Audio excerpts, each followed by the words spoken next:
Olá!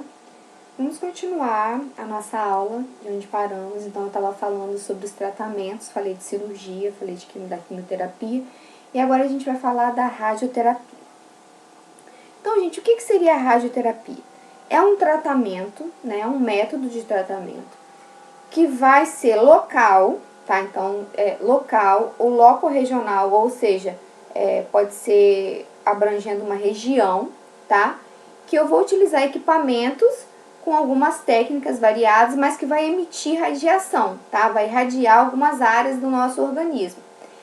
Essa radioterapia pode ser curativa, ou seja, que vai conseguir extirpar e acabar com todas as células cancerígenas. Citorredutora, ou seja, vai diminuir a quantidade de célula, vai diminuir o tumor. A maioria das radioterapias acontece isso. Profilática, que seria para impedir que cresçam ali células tumorais. Ou paliativa, que é apenas para dar um alívio ao paciente em alguma situação de câncer em fase terminal, tá? Então, a radioterapia pode ser administrada de várias maneiras, tá? Então, a gente vai pensar assim, de acordo com o tipo de câncer, o local do câncer, a classificação do câncer, então vai ser bolada, né? Vai ser estruturado um planejamento, uma estratégia, e que vai atender ao tratamento, né? Então, a radioterapia, ela pode ser feita como teleterapia, braquiterapia, pode ser sobre radioisótopos, que já é sistêmico, e moldes de contato, de superfície, que é bem mais próximozinho. Aí a gente vai entender o que é cada um desses agora. Então, aqui, só para vocês verem, olha só, é um paciente já numa sessão de radioterapia, e vocês vão entender que é uma teleterapia isso aqui, que o feixe é mais longe, né? O feixe de radiação fica mais longe do paciente, né? Não é tão próximo ao órgão e tal. Isso aqui, gente, a radioterapia, a gente tem que entender que é feito cálculos de física, inclusive, tá? Porque tem que ser uma medida exata para o feixe de luz ser exatamente no lugar, porque se atingir um tecido uma célula que não, de um órgão que não tá com célula cancerosa, pode trazer danos, entendeu? E prejudicar o funcionamento do órgão. Enfim, é bem sério, sabe? Tem que ser um cálculo muito bem feito, tá? E aí, de uma foto mais aproximadinha, para vocês também terem uma noção do paciente recebendo aí a radioterapia, a sessão. E aí vou falar para vocês cada um, né? Vou falar de braquiterapia, que é aquela que o aplicador, né, é levado, né, o feixe é muito próximo. Então, geralmente, a radiação é conduzida através de agulhas, de fio, o aparelho é introduzido em algumas situações, tá? E aí, vocês vão ver aqui que esse feixe é muito próximo do alvo. Então, vai ser introduzido muitas das vezes, por exemplo, no esôfago, no reto, na vagina, né, para alcançar o útero, etc. e tal. E esse tratamento pode ser feito 2 vezes na semana, tá? Pode ser usado com anestésico, tá? E é muito usado, como eu falei aí, em alguns tumores, assim, que é de mais difícil acesso por conta da teleterapia, que o feixe é mais de longe. Então, esse vai atingir mais certeiramente, tá? Vocês vão ver aqui, ó, tá vendo aqui? É conduzido a radiação através de agulhas ou fios. Então, aqui está sendo utilizado uma agulha. Em outra aqui, vocês vão ver que aqui, ó, já é de próstata, tá? É para ter um acesso lá bem próximo à próstata. Um aparelho é introduzido, tá? Pelo ânus, ó, você tá vendo aqui, ó. Direcionado aqui. Aí, aqui para vocês terem uma noção de como é feito, tá vendo, ó? A próstata, onde é encostado o aparelho, aonde vai os fiozinhos, no colo do útero, aonde que é encostado o fio, o aparelho, para onde que vai esse dispositivo, para ir a fonte de radiação, para alcançar lá o local corretamente, tá? Então, ó, tá vendo aqui na próstata, ó, o aparelho, é a foto anterior que a gente viu. Tá vendo aqui, ó, o aparelho introduzido no ânus, ó, tá vendo? Ó, no reto. E fica bem próximozinho à próstata, aí vem com uma outra agulha aqui pra também encostar na próstata, tá vendo? É bem direcionado, encosta diretamente no tecido, no órgão. Aqui também, ó, vem encosta diretamente, ó, introduzido lá dentro do útero, que já seria essa imagem, tá vendo aqui, ó? Ó, posição ginecológica da paciente, tá? E o aparelho, tá, o radioterapeuta tá aqui, provavelmente, mas o braço ficou na frente, mas ó, tá vendo aqui, tá sendo introduzido aqui no canal vaginal da mulher, tá? A teleterapia já é aquele feixe mais, mais de longe, né, utilizado, que é a maior parte das radioterapias é a mais utilizada, tá? É o tipo de radioterapia mais utilizada, tá? E elas são feitas, tem até casos que são feitas diariamente, tá? De 10 a 40 minutos. O paciente fica deitado, geralmente não sente incômodo nenhum. A outra, né, a braquiterapia, sente um pouquinho mais de incômodo, tanto que pode ser usada até anestésico para. E essa aqui não, a teleterapia não, ó. Por exemplo, uma teleterapia, uma sessão de teleterapia, essa aqui também, tá? Existem casos de que é acessado uma radiocirurgia até, inclusive, que é questões mais cerebrais que tem que abrir e introduzir através de uma cirurgia, tá? Mas não é o caso aqui, mas esse é um exemplo de teleterapia. Aqui é um exemplo, o paciente está posicionado para receber radioterapia. Aqui nesse caso, não está introduzido ainda nenhum aparelho. Se tivesse, seria uma braquiterapia, tá? Aí tem essas injeções de radioisótopos, que é uma radioterapia sistêmica, a gente esse líquido vai entrar na corrente sanguínea e vai digamos assim, ele tem uma afinidade nessa radiação por alguns tecidos especificamente, e aí ele vai lá e atuar principalmente em casos de câncer de tireoide. E aí o nosso papel, gente, da enfermagem diante disso, da radioterapia, é orientar o paciente também de tudo que ele vai ter que fazer. Então, tudo que consiste naquilo que a gente pode fazer pelo paciente, a gente vai estar lá auxiliando o paciente, posicionando, ajudando lá no momento, mas quem vai aplicar vai ser o profissional, o médico, né, o radioterapeuta. A gente vai estar orientando, passando essas orientações para o paciente. Quais orientações? Espera aí, olha, você está fazendo radioterapia, meu filho? Vamos, paciente, vem cá. Você tem que sempre tentar hidratar a pele, cuidar da pele no local onde está sendo realizado, principalmente se for a teleterapia, tá, gente? Utilizar determinados tipos de roupa, a gente vai falar daqui a pouco. Entender que a pele fica mais frágil, fica ressecada, tá? Não é porque acabou, que não, aparentemente não tem nada ali, que não causou nenhuma lesão, mas causou dano sim. A pele fica sensível, então pode trazer coceira, irritação, pode ficar mais sequinha, como eu falei, com eritema, escamando um pouquinho, tá? Então, tudo que for fazer, tem que tomar muito cuidado. Por exemplo, gilete, mesmo que não seja feito no rosto, se a radioterapia não seja realizada no rosto, mas o homem tem que tomar cuidado, vai passar gilete, tá? Então, porque a pele vai ficar muito sensível.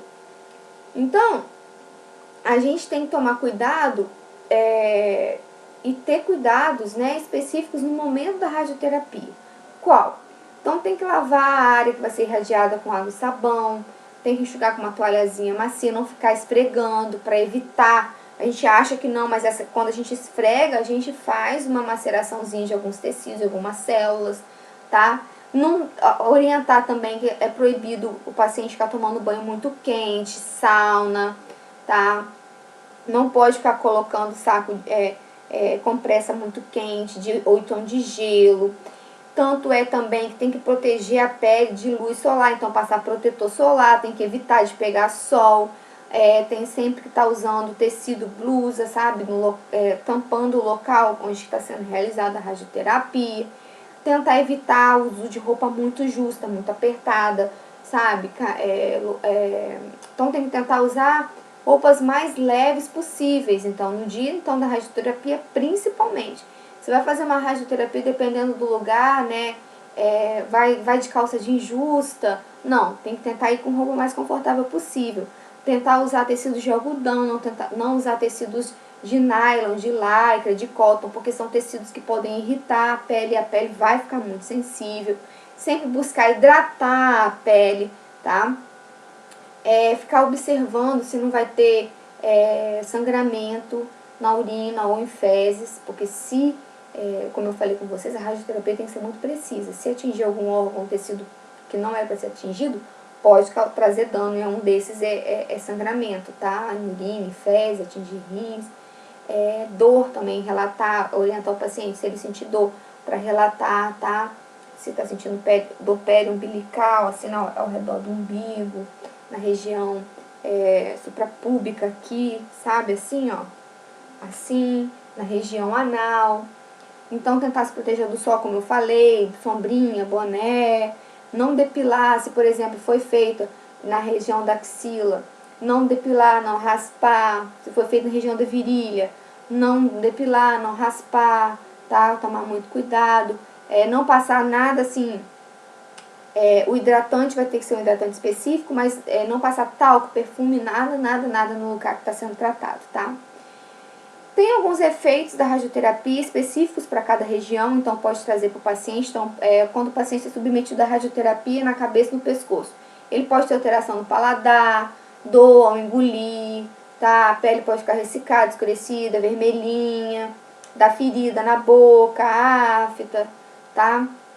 Ter dificuldades em se alimentar, a saliva pode ficar, a boca pode ficar seca, tá? Porque é o que eu falei, gente, tá recebendo radiação.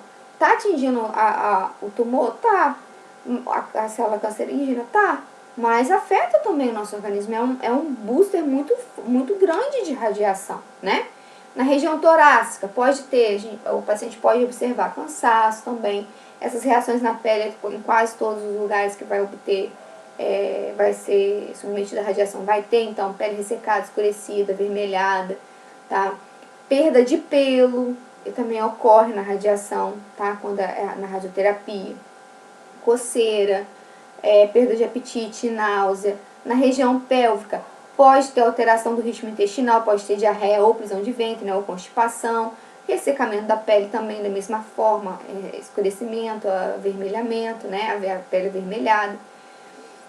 Perda de pelo também, coceira, ardência ao urinar. Então, tudo isso pode ser alguns efeitos da radioterapia determinados locais que está sendo realizado, tá? Aí a gente já vai entrar na hormonioterapia, que é o que? Principalmente utilizado no câncer de mama e de próstata. Nesses cânceres, então, esse tratamento de hormônio tem por finalidade principalmente bloquear os efeitos dos hormônios, tanto do testosterona, né, hormônio masculino, quanto hormônios femininos como estrogênio.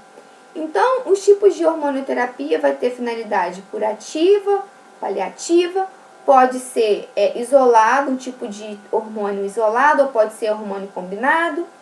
A ação pode ser aditiva, ou seja, eu posso adicionar um hormônio, ou eu posso suprimir um outro hormônio que está sendo, suprimir, inibir um outro hormônio, tá? E pode ser essa hormonioterapia medicamentosa, pode ser cirúrgica, inclusive, tá? Que é a ablativa, que a gente vai falar. E aí, ó, por exemplo, a terapêutica de hormonioterapia ablativa. A glândula é ablativada pelo cirurgião. Então, ou seja, vai ocorrer o quê? A extirpação da glândula. Pode ocorrer com auxílio da hormonioterapia, mas, por exemplo, o câncer de mama pode ser retirada a glândula mamária, câncer de ovário, né, útero, pode ser retirado o ovário, que é a glândula que produz hormônio, né? Então, a terapêutica ablativa é assim, vai pode ser que se utilize um hormônio para crescer o tumor, mas ao mesmo tempo vai ser feita uma ablação, vai ser feita uma retirada. Terapêutica competitiva. Vai usar hormônios que vão ser na verdade, vão anular o efeito do hormônio, anti-hormônios, na verdade, nessa competitiva. Então, vai introduzir um medicamento que vai competir com o hormônio natural e vai inibir, tá? Então, anti-estrogênios, anti-andrógenos. Essa inibitória vai também acontecer a mesma coisa. Vai colocar a anterior, acaba inibindo porque vai fazer uma competição. Esse aqui já vai atingir, vai diretamente fazer uma castração, vai inibir mesmo a ação do hormônio, tá? E aí, diminui, né, gente, a quantidade de estrogênio na mulher e pode acarretar o quê? Né, uma menopausa precoce. Essa terapêutica aditiva já é aquela que administra hormônios. Então, os principais tecidos, né, que são dependentes de hormônios são a mama, o endométrio, a próstata. Então, tem esse medicamento chamado tamoxifeno, que é utilizado para o câncer de mama. O que acontece? Ele vai ser adicionado e vai também bloquear a ação do estrogênio. Então, ele é um hormônio que vai competir juntamente, vai adicionar ali e vai eliminar a função do estrogênio. Aí, outro tipo de tratamento do câncer, a gente vai falar que é um transplante de medula, né? O que é a medula? Né? É um tecido líquido, gelatinoso, responsável por componentes do sangue. Por exemplo, responsável por produzir componentes do sangue, como os glóbulos vermelhos, que são as hemácias, os glóbulos brancos, que são os leucócitos, e as plaquetas. Então, uma vez que a gente tenha um problema, um câncer na medula, tudo isso fica bagunçadinho. A gente fica com baixa imunidade, se pegar uma gripe, né? Então, uma leucemia. Pegou gripe, dependendo, o paciente morre. Tem uma anemia profunda. Então, muitas das vezes o paciente não consegue oxigenar o sangue, oxigenar os órgãos, porque tem poucas hemácias. Então, menos hemácias significa menos oxigênio, né? Plaquetas, a gente tem uma condição de chance de sangramento muito grande, porque diminui muito o número de plaquetas. Então, enfim, a medula óssea é responsável por tudo isso e quando tem um câncer, né, uma leucemia, por exemplo, bagunça e dá toda essa função aí. Então, a gente vê, as hemácias vão transportar oxigênio para os pulmões, né? Dos pulmões vai para as células do nosso corpo todo e tal. Os leucócitos, como eu falei, vai fazer a nossa defesa, né? Que é o nosso sistema imune, e a plaqueta vai compor a coagulação sanguínea, é tudo que eu falei. Então, um problema na medula vai ocorrer dano em todos esses pontos que eu citei aqui. Então, o transplante de medula vai ser um tipo de tratamento para alguns tipos de doenças que vão ser tipo as leucemias, que vão acometer a medula, linfoma, que pode também acometer, e aí no linfoma pode ser necessário também trocar, né, fazer essa substituição da medula óssea doente por células normais, com o objetivo de reconstituir uma medula saudável. E aí, quais os tipos de transplante de medula, dessa substituição? Pode ser autogênico, que é quando a medula ainda vem do próprio paciente. Então, ainda tenho uma parte da medula saudável e aí eu reimplanto no paciente. Alogênico, a medula vem de um outro doador, que tem que ser compatível. Pode ser familiar, né? Mas pode não ser familiar também. Pode existir doadores compatíveis que não são da família. E singênico, que é quando as células do transplante são obtidas a partir do irmão gêmeo idêntico, né? Então, são perfeitamente compatíveis com o paciente. E esse transplante de medula também, gente, pode ser feito através daquelas células. Lembra que eu falei com vocês que são lá do cordão umbilical, células tronco? Tá? Elas podem também se transformar e se diferenciar em células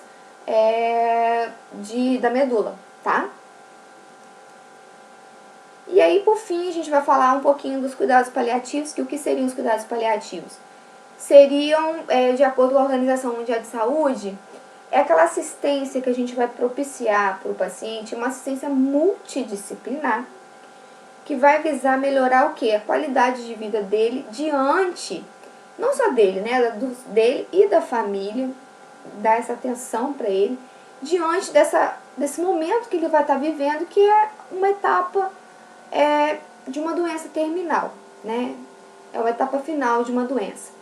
Então, esse cuidado paliativo é ofertado como? Como que a gente faz esse cuidado? Tá tentando prevenir algumas situações, o alívio, trazendo prevenir a dor ou propiciando o alívio da dor, do sofrimento, tá? Então tá identificar precocemente isso, tem uma avaliação muito criteriosa para fazer o tratamentozinho da dor e dos demais sintomas físicos que podem vir juntamente com a dor, para tentar aliviar tudo isso, para que o paciente possa fazer e passar por esse momento, né, final da vida de uma forma melhor, de uma forma menos dolorosa possível, com o máximo de qualidade de vida possível diante do quadro. Então, além disso, de controle da dor ou de qualquer outro sintoma, também vamos trabalhar a questão social, a questão psicológica, a questão espiritual. Por isso que é uma equipe multidisciplinar do paciente, também da família. Então, o objetivo do cuidado paliativo é trazer ali, né, naquele momento de aceitação da morte, no seu estágio final, um conforto para o paciente. Então, uns exemplos aqui, ó.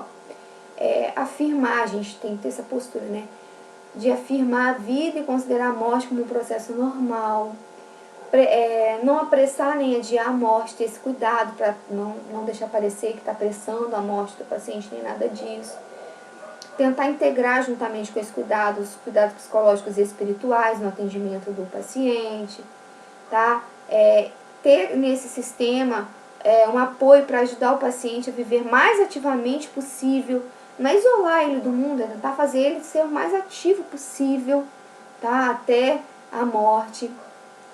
Ter um apoio também para a família lidar com o paciente durante esse finalzinho da doença, também depois, né, com o luto. Ter uma abordagem de aconselhamento, como eu falei, se a família já procurar. Ter consciência e falar com o paciente da melhora da qualidade de vida que ele vai ter, tá? E ter também essa questão de trabalhar em conjunto com outras terapias, para prolongar, sabe, a vida do paciente, tanto como quimioterapia, radioterapia, e tentar gerenciar algumas complicações que podem vir. Então, os cuidados paliativos, gente, vai tratar a pessoa, não vai tratar a doença. Então, vai controlar os sintomas, para que os últimos momentos de vida da pessoa sejam com dignidade, sejam momentos com o mínimo de dor possível, com o máximo de qualidade possível de vida, tá? Que é próximo da sua família, focando na família, não é só o paciente. Então, fazer com que o ambiente familiar para o paciente seja o melhor possível. E aí, só para pontuar para vocês saberem que o INCA tem há 20 anos, né, ele mantém no Hospital do Câncer 4, que ele vai atender exclusivamente pacientes com cuidados paliativos. E aí eles oferecem, aí está dizendo, serviços muito diferenciados, sabe? De atendimento 24 horas, o paciente pode chegar lá em qualquer momento, ou fazer uma ligação, ter atendimento na residência. Então, é um atendimento bem diferenciado que esse hospital tem. E aí o objetivo desse hospital voltado para pacientes de cuidados paliativos é justamente esse que a gente vem conversando aqui, né? Ter qualidade, implementar uma qualidade de vida para esses pacientes e saber que essas pessoas lidam com o fim da vida, né? Que elas vão morrer, que elas vão falecer por conta do avanço da doença. E aí trazer sim uma melhora no controle dos sintomas físicos que esse paciente tem. E aí o diferencial que essa unidade tem, fala no finalzinho aí, é essa visão integral do paciente, que, como a gente falou, principalmente nesse momento, vai cuidar do paciente, não mais da doença. É aquilo que vai fazer ele se sentir bem. E a gente encerra a aula aqui, e é isso.